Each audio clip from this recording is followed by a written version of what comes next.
In this video, we look at the front suspension strut top mounting, which is a common wear item on the Hyundai Ioniq AE, a model available as a hybrid, PHEV or EV.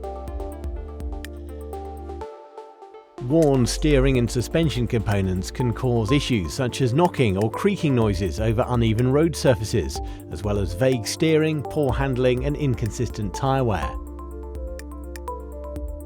To take out the suspension strut assembly, remove the anti-roll bar link from the strut and the retaining clamps for the brake hose and wheel speed sensor. Then release the strut assembly from the hub by removing the two fixing bolts.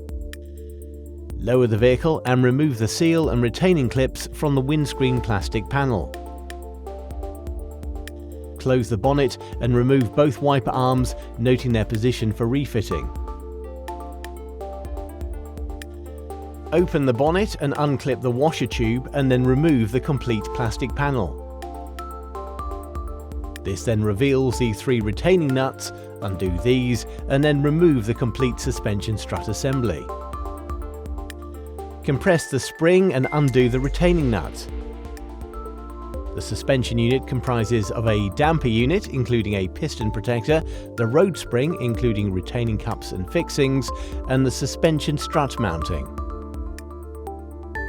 After the removal of the strut top mount and bearing, it was revealed that the bearing was very worn, the cause of the creaking noise on the featured vehicle. We are using Febi Strut top mounting kit, including bearing 177066, plus shock absorber protection kit 192776 for this repair. For ease of fitment, assemble all the new parts before installation. Before reassembling the suspension strut, ensure any of the components that are being reused are in a good, serviceable condition and that any road debris is removed. Compress the road spring, align it onto the damper, then insert the spring seat into the shock absorber. Slide the piston protector and bump stop onto the damper piston and align the bearing and mounting onto the spring and damper piston. Finally, attach the retaining nut and tighten. Then release the pressure from the compressed road spring. Be sure to inspect the assembly before fitting it to the car.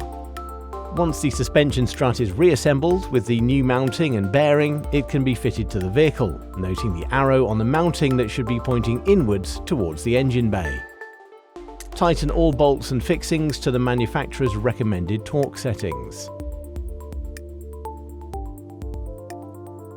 Refit the windscreen plastic panel and wiper arms, checking wiper and washer operation and alignment. After replacing any steering or suspension component, it is advisable to check the wheel alignment against the manufacturer's settings and adjust as necessary. Finally, road test the vehicle to check for correct and quiet operation of the suspension and steering.